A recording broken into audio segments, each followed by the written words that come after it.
শোনা বন্ধু, মাননীয় প্রধানমন্ত্রী ম্যাডামের আমি পাইলট ছিলাম 5 বছর। আমি 102 নম্বর রুমে বসতাম।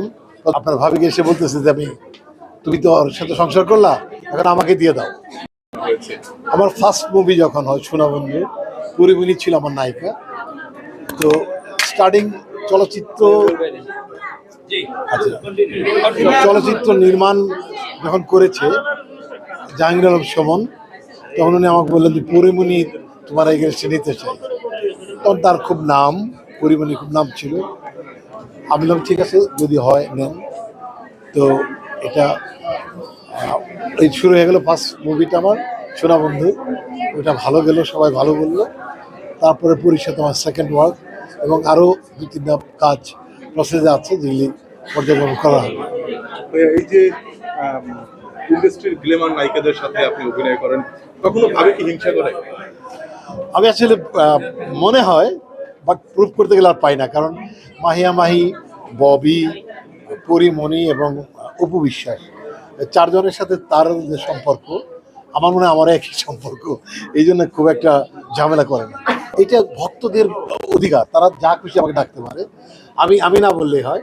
যদি তাদের কাছে মনে হয় যে সুপারস্টার বলে তারা শান্তি পায়, পেতেই পারে। আমি তাদের সাপোর্ট করি, অসুবিধা নেই। কেউ সুপারস্টার ডাকে, কেউ সুপার হিরো ডাকে, ডাকতেই পারে।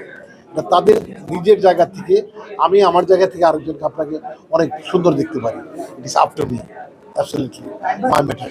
ও সিনেমার শুটিং কমপ্লিট, শুধু গান বাকি আছে। এই মাসে গান 3টা গান, 3টা এই মাসে করার শিডিউল দিয়েছি আমরা। ভক্তদের অনেক অনেক ঝামেলা আছে ভক্তদের নিয়ে। ভক্তরা ভালো আছে অনেক, আবার কেউ আছে ক্রেজি, ঝামেলা বাঁধিয়ে দেয়। তো তারা আমাকে লাভ করে, এটাই সবচেয়ে যতটুকুই আছে। আপনারা একটা জিনিস খেয়াল করবেন যে আমার ভক্ত যারা আছে, আমার গ্রুপ যারা করে, তারা কিন্তু ভিজুয়াল, তাদেরকে আপনারা দেখতে পান। কারণ ঢাকাতে এসে তারা নানান ধরনের অনুষ্ঠান করে ওপেন, আপনারা সেগুলো দেখেন বিভিন্ন মাধ্যমে।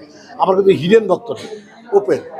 তাই আমি অনেকেরই ভক্ত আছে, কিন্তু আমরা ভিজুয়াল দেখি খুব কম। বাট আমারগুলো ওপেন, তারা নিজের টাকা খরচ করে এসে অনুষ্ঠান করে যায়। নভেম্বর মাস পুরাটাই তারা অনুষ্ঠান করে বিভিন্ন সংগঠন। তাই ভক্তদের কাছে আমি আসলে বিরাট কিছু। তারা আমার ভক্তরা আছে বলেই আমি আসলে এতটা ইন্সপাইরেশন পাই, এত শক্তি পাই, এত সাহস পাই। ক্রেজি ভক্ত একটা মেয়ে ভক্ত, তার নাম আমি বলতে চাই না, এক হায়ার অফিসারের মেয়ে। সে আপনার ভাবিকে এসে বলতেছে যে তুমি তো ওর সাথে সংসার করলা, এখন আমাকে দিয়ে দাও। আমি ওর বাকি জীবনটা ওর সাথে আমি থাকতে চাই। সেটা অনেক অশান্তি হয়েছে, অনেক বুঝে। এটা বাচ্চা বলতে, তো পরে আমি বললাম যে তুমি আমাকে কোথায় সংসার করো, তোমাকে নিয়ে আমি পানির নিচে চলে যাবো, এটা বলছে। এরকম অনেকেই আছে, যারা অনেক আছে। যে কিছু ভক্ত আছে, যে এনাম এনাম নামে একটা ছেলে, তার একটা বাচ্চা হয়েছে, তার নাম দিয়েছে ডিএ তায়েব। দিয়ে তাইবের বার্থডে গেছে কালকে, ভিডিও কলে দেখা। এই যে এটা একটা ভালোবাসা থেকে তৈরি হয়, খুব এনজয় করি। ওরা যে কত আপন, আমার একটু মন খারাপ দেখলেই তারা আমাকে মোরাল সাপোর্ট দেয়, আমাকে সাহস দেয়। আমার নির্বাচনের সময় সবাই বলে যে এইবার প্রেসিডেন্টে দাঁড়াতে হবে, আমার অনেক বক্তব্য না, দরকার নেই, আপনার মানে পেন নেওয়া দরকার নেই, এটা আমি ক্লিয়ার করতে চাই। আসলে তারা একটা পরিবার, তারা আমার আপন ভাইয়ের মতো, আপন বোনের মতো। তারা অনেক সাপোর্ট করে। এটা আমার এক সুপার হিরো একটা গ্রুপ আছে, সুপার হিরো দিয়ে তার ফ্যান ক্লাব। এটার প্রেসিডেন্ট আছেন রহিলাম কিরণ ভাই, উনি অনেক সাপোর্টই। আবার সুপারস্টারে আছে পিয়া চাপড়ি আছে, তারপর হারুন ভাই আছে, অপু চৌধুরী আছে, এফএক্স সাইদ ভাই আছে, ওনারা আছে, অনেক সাপোর্ট করে। প্রত্যেকে অনেক শিক্ষিত, মাস্টার্স, কেউ কেউ ইসে করেছে। এখানে ব্যারিস্টারও আছে, যারা কাছে ডাক্তার আছে, প্রচুর। আমার চেয়ে অনেক শিক্ষিত মানুষ আমার ফ্যান ক্লাব করে, এটা আমি ধন্য। আর স্পেশালি আমি এখন যেটা জয়েন করেছি, শেকর বাংলাদেশ, সোহেল রানা স্যার এটার প্রেসিডেন্ট, আমি সেক্রেটারি। সংগঠন পুরনো, বাট আমি জয়েন করেছি নতুন, শেকর বাংলাদেশ। এটা ইঞ্জিনিয়ার রকি ভাই এটা কোঅর্ডিনেটর, এবং সোহেল রানা সাহেব এটা প্রেসিডেন্ট। এটার মধ্যে যারা কাজ করছে সব দিচ্ছ বড় বড় সব, তারা 50,000 কম্বল বিতরণ করেছি। সেই সংগঠনের মধ্যে আমি সেক্রেটারি। আপনাদের দোয়ায় আপনাদের সাথে একসাথে চলতে চাই, এই শেকরকে আরও অনেক বেশি সামনে নিয়ে যেতে চাই। আমি সম্মানিত মাননীয় প্রধানমন্ত্রী ম্যাডামের আমি পাইলট ছিলাম 5 বছর।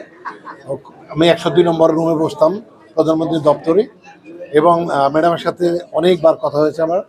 উনি কোনো প্রোগ্রামে যাওয়ার আগেই আমাকে ডাকতেন, ডেকে বলতেন আমি এই একটা একটা ভাষা বলতেন, সেই ভাষায় আমরা তাকে নিয়ে যেতাম এবং নিয়ে আসতাম।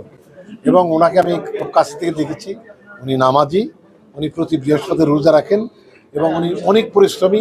রাত্রি 3টা-4টা পর্যন্ত উনি অফিস করতেন, আমরা রাত 3টা-4টা পর্যন্ত ওয়েট করতাম, ওনাকে বাসায় রেখে আসতাম, তখন অনেকদিন ঘুরেও রেখে আসতাম। আমার ভীষণ অভিজ্ঞতা ওনার সম্পর্কে।